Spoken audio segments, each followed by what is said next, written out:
Jordy Mason sitting in for Aaron Rand, welcoming our old pal, CTV's tech analyst, Carmi Levy. Hi, Carmi.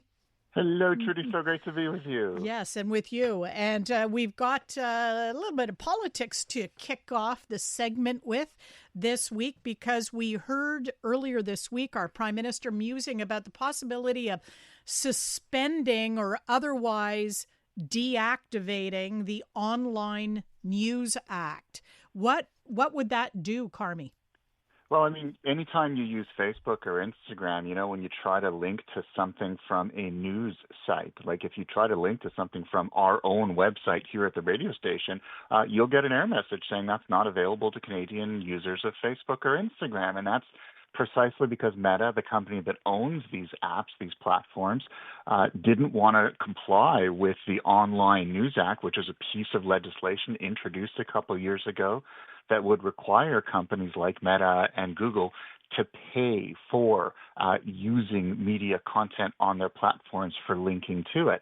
And Meta basically decided to take its ball and go home. So lots of controversy around this. And Mark Carney, he was at another event announcing softwood lumber supports for that industry. And a reporter asked him, what about the Online News Act?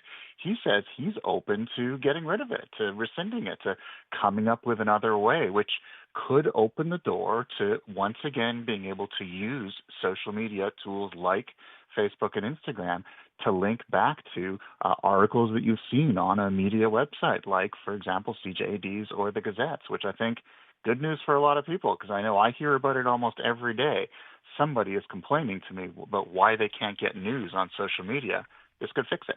Yeah, it's true. Although on the flip side of it, it was Google who decided it would comply and started contributing to a fund that's going to be divvied up among all kinds of media outlets to compensate them for their material that's used online. What would happen to those payments if there's no longer a legal compunction for Google to pay up? Yeah, so Google is paying $100 million into that fund for local media. And that's what the Online News Act was supposed to do. It was supposed to provide funding to media organizations that have been compromised by the shift to the internet, by the fact that most advertising revenue now flows to companies like Google and Meta. And so those payments might very well disappear. And of course, the government will try to bridge that. But I think there's realization now that as well-intentioned as this law was, if Google is the only company paying in and it's only paying $100 million, that's nowhere near enough to cover what the industry really needs. And at the same time, we now live in the Trump era, Trump 2.0, and Donald Trump has made it very clear he's not happy with Canadian legislation that puts big tech companies, requires them to pay for things. So, for example, the digital services tax, that got put on pause a couple of weeks ago. Now it's the Online News Act. There's another piece of legislation, the Online Streaming Act, that will require companies like Netflix to pay into the Canadian economy to support cultural development here of our TV shows and our movies. And I wouldn't be surprised if that's the next shoe to drop, if Mr. Carney decides, well, maybe that's the one that we're going to get rid of too, so as not to anger our American neighbors during this very fraught time of tariff negotiations. I would hope. I get my back up against doing anything to please Donald Trump, but I don't want to cut off my nose to spite my face here. So as much as a lot of Canadians would welcome the demise of the Online News Act, I hope we do it because it's not working for us, not because we're trying to appease the guy in the White House. I'm right there with you because let's face it, if you give Donald Trump what he wants, he'll simply post to Truth Social again tomorrow asking for something else. You will never satisfy him. And frankly, that's not the way the Canadian government or any government should be determining matters of public policy. It should be good for Canadians not to make Donald Trump happy. And so I think that what matters here is that we tried this piece of legislation. The dollar figures simply don't come close to what we need. I think we need a different strategy, a law with a different structure and different regulations that gives us more than $100 million to play with and ensures that not just Google and Meta are in on it, but every other major online platform too. So I think this gives us an opportunity to maybe rethink it. And quite frankly, these are laws that are going to be in place long after Mr. Trump disappears from the scene. We shouldn't be trying to sort of figure him out now, we should be looking for the long run here, because Canada's industry, they will long outlast and outlive Mr. Trump. No, you're right about that. Moving on to Microsoft, making predictions about which jobs are safe from AI. What's on the list?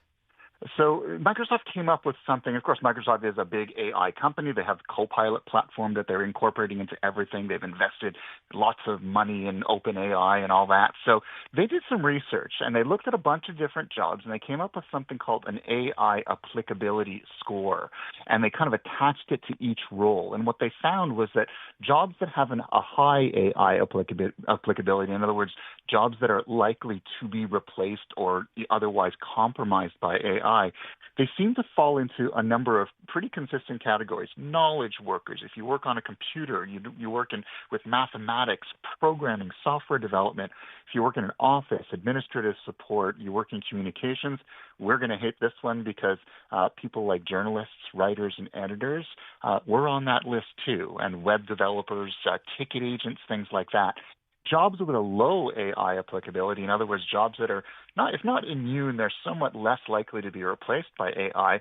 They're really kind of physical, you got to be there kind of jobs that you wouldn't be able to do remotely. So highway maintenance worker, right? Fixing potholes on St. Catherine, your AI isn't going to replace you. Orderlies and nurses in hospitals, they're not going to be replaced either. A ship engineer, you've got to have a human driving and fixing the ship. And my favorite, an embalmer. If you wanted to work in a funeral home, this job is probably not going to be replaced by technology anytime soon. It's kind of rich for Microsoft to be releasing this research because it's right in the middle of the AI in industry. It has a lot to win because of this, but I think this shines a light on a conversation we should all be having, particularly households with kids in them. When you're talking with your kids about what career they might want to pursue, we have to start kind of incorporating AI into the conversation. And maybe this will help shape the conversation, help them make better decisions about how they manage their careers in the age of AI. Making a note. Mortuary work. I don't know how well that would go over. This I think is kind of rich. We do not have this version of what's offered in our home. We just have the basic ALEXA. But apparently Amazon is thinking about inserting ads into ALEXA plus conversations. Yes, and we won't say that word because if we do, smart speakers across Montreal are going to be going off. But yeah, so there's ALEXA, which is the original smart assistant, which is very much like Apple's Siri and Google's Assistant.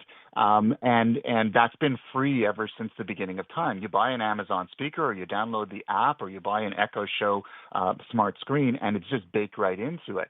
Well, the plus version of ALEXA is, in fact, it's the AI version of it. It's the smarter version. And Amazon's been testing it. They're planning on rolling it out to the public starting later this year. And their CEO, Andy Jassy, was speaking during an investors call, and he was kind of musing out loud, and he said he sees they're looking into having advertising playing a role in helping people find things and getting them answers, and also, and in his words, as a lever to drive revenue. So not only are you buying the Amazon hardware now, the Amazon hardware is going to be advertising to you. And I know that when you use Google, when you use all these other online digital services, there is advertising built into it, but it's quite a different experience when it's your speaker and it's actually talking to you. You can't just skip past the ad. You have to listen to the whole thing. And I think that's somewhat problematic, and I have a funny feeling a lot of people are not going to be very happy about this if it comes to a smart speaker near them. Yeah, especially if you're paying for the service. Usually people pay for services to get away from the ads, so... And you're telling me that saying, hey, ALEXA, shut up, won't work. No, it won't. You will get yelled at by it. I've tried it on the original version, and it rebukes me rather quickly. So yeah, don't be rude to your smart assistant. They know, they're listening, and they remember. Oh, yeah. We Kev insists we always say thank you. After she turns on the lights for us. I always say thank you as well because I figure one day when the robot overlords come for us, they will remember who was polite to the technology. Yes, I agree. We should all be taking that precaution. Carmi Levy, delightful to talk to you. Thanks for this. Really appreciate it. Thanks, Judy.